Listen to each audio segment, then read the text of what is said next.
Le football est plaisant. Comment vous allez les gars? Moi je suis très heureux de vous retrouver.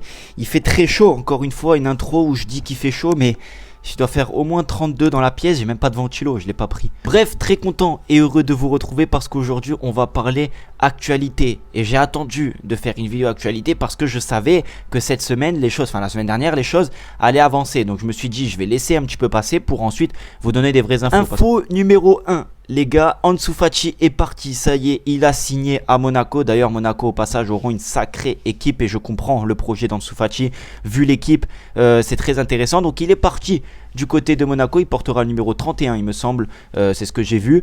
Et donc du coup, Lamine Yamal récupère le numéro 10. Donc Ansu Fati, je suis content qu'il parte. Je l'ai dit à de nombreuses reprises, je pense que c'est un club qui peut le relancer, la Ligue 1, avec beaucoup moins de pression et surtout peut-être beaucoup plus de temps de jeu et moins de blessures, on l'espère pour lui. Et puis c'est un très bon prêt avec un club qui joue la Champions, qui a des ambitions, qui a une renommée aussi mondiale. Donc voilà, il part pas n'importe où. C'est une bonne chose et ça nous apporte une autre bonne nouvelle, nous, et une autre nouvelle information vraie. Et ça y est, c'est officiel. Lamine Yamal portera le numéro 10 l'année prochaine. Alors, je vous montre, il y a déjà quelques personnes qui ont fait floquer le maillot de Lamine numéro 10 et tout. Ça va sortir là normalement d'ici, on attend qu'il ait 18 ans je crois, donc c'est le 16 juillet, une connerie comme ça.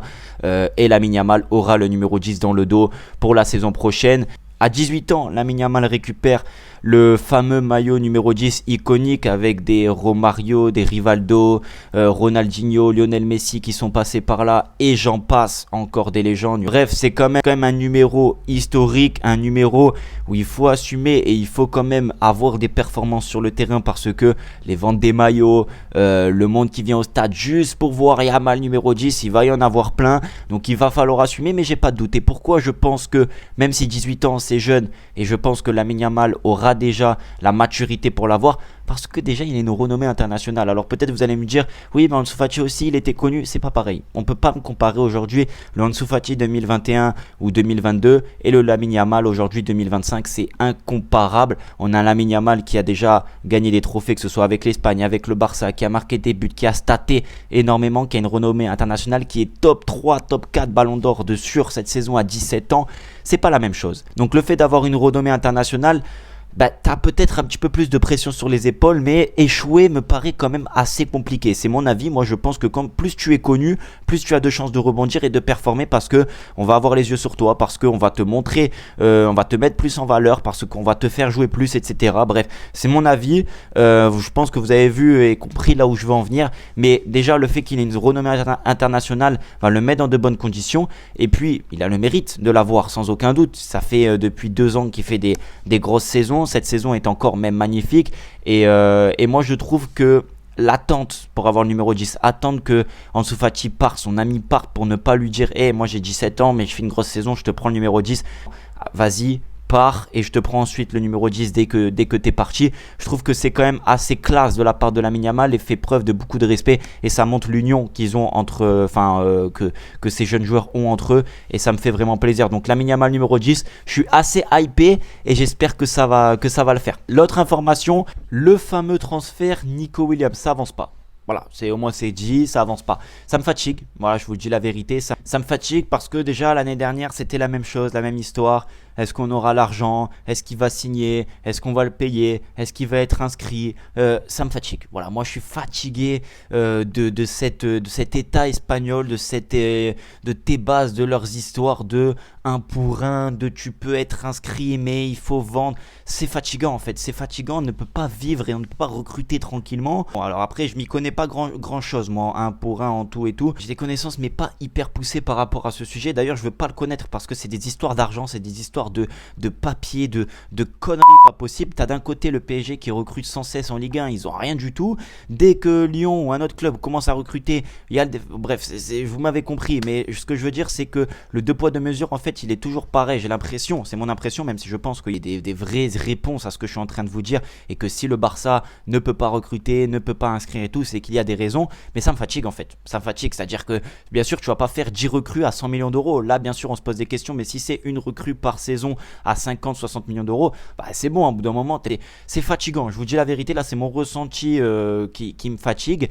Et au-delà de ça, de fair play, au-delà du 1 pour 1, au-delà de l'inscription et tout, c'est que Nico Williams, en fait, on est fatigué. On est fatigué. C'est pour ça que j'ai décidé de ne pas faire des vidéos sur lui, de ne pas faire des vidéos sur son transfert, parce que regardez, ça va peut-être capoter. Et je vous l'avais dit, je vous ai dit, ne vous emballez pas avec Nico Williams. Le football, ça va vite. Les transferts, ça va vite. Les rumeurs, ça va vite. On parle une semaine, on dit il va signer. Where we go de Fabrizio Romano. On arrive cette semaine, peut-être que ça peut capoter et un autre club va peut-être l'acheter. Donc bon, c'est pour la simple et bonne raison que j'ai pas décidé de faire des vidéos dessus. Et je suis content de m'avoir écouté, parce que quand on regarde où on en est aujourd'hui, c'est fatigant. Et au-delà de ça, Bilbao fatigue, l'agent de Nico Williams fatigue, le Barça ils veulent payer, mais t'as l'impression qu'ils sont pas entendus, qu'ils sont pas écoutés, que ça va toujours pas. Le Bilbao qui va faire va pleurnicher du côté de Tebas et de la Ligue espagnole, c'est fatigant en fait. Ce transfert il commence à me fatiguer, vraiment, je vous dis la vérité, je suis à bout là, franchement. Ça fait quoi, peut-être 20 jours, 2 semaines, 20 jours qu'on entend Nico Williams, il n'y a rien. Il n'y a rien. Alors peut-être que ça va se faire, et je l'espère que ça va se faire, il y a de bonnes chances que ça se fasse, mais c'est fatigant.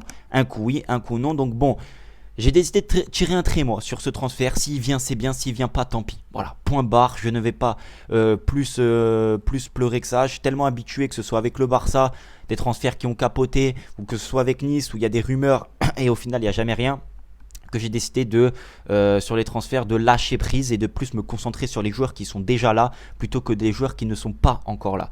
Donc voilà, Nico Williams, peut-être que ça va venir, on l'espère tous, c'est un très bon joueur qui peut apporter, mais s'il vient pas, c'est tant pis. Je ne peux pas vous dire plus. Je suis énervé par rapport à ça. Ça fait 2 ans et c'est toujours le même problème.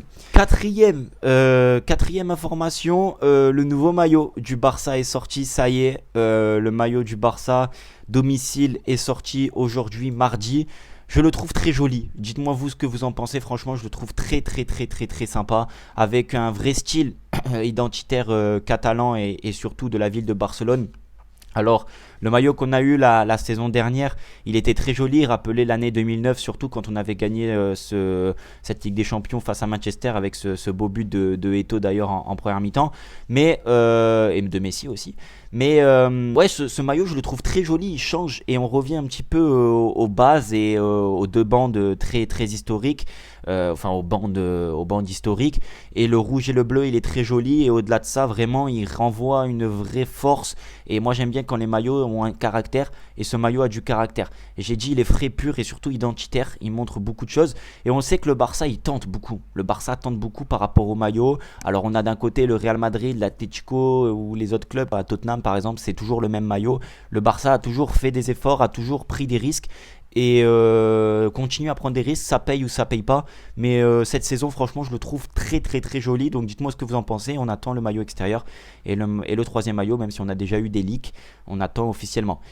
Et la dernière journée de l'information, c'est la première journée de championnat qui opposera Majorque et le Barça.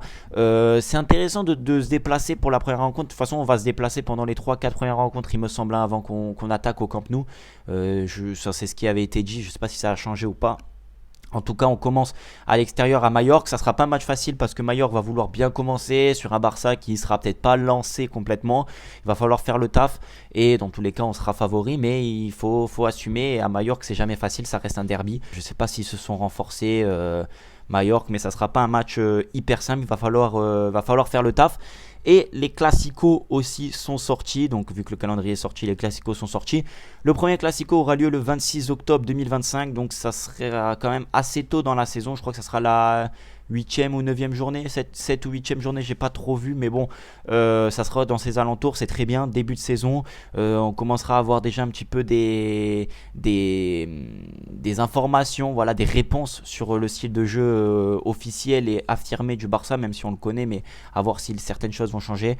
Et le deuxième classico sera lors de la 35e journée, ce qui s'annonce assez épique, comme la saison dernière il me semble, lors de la 35e journée, donc fin de saison, si les deux équipes équipes sont au coude à coude. Ça sera un match très très très serré. Le Barça l'a remporté cette saison. Est-ce que le Barça va le remporter la saison prochaine? On l'espère, avoir encore une fois un championnat très serré. Enfin, très serré. Non, nous on n'espère pas, mais pour le spectacle, c'est toujours bien et mieux.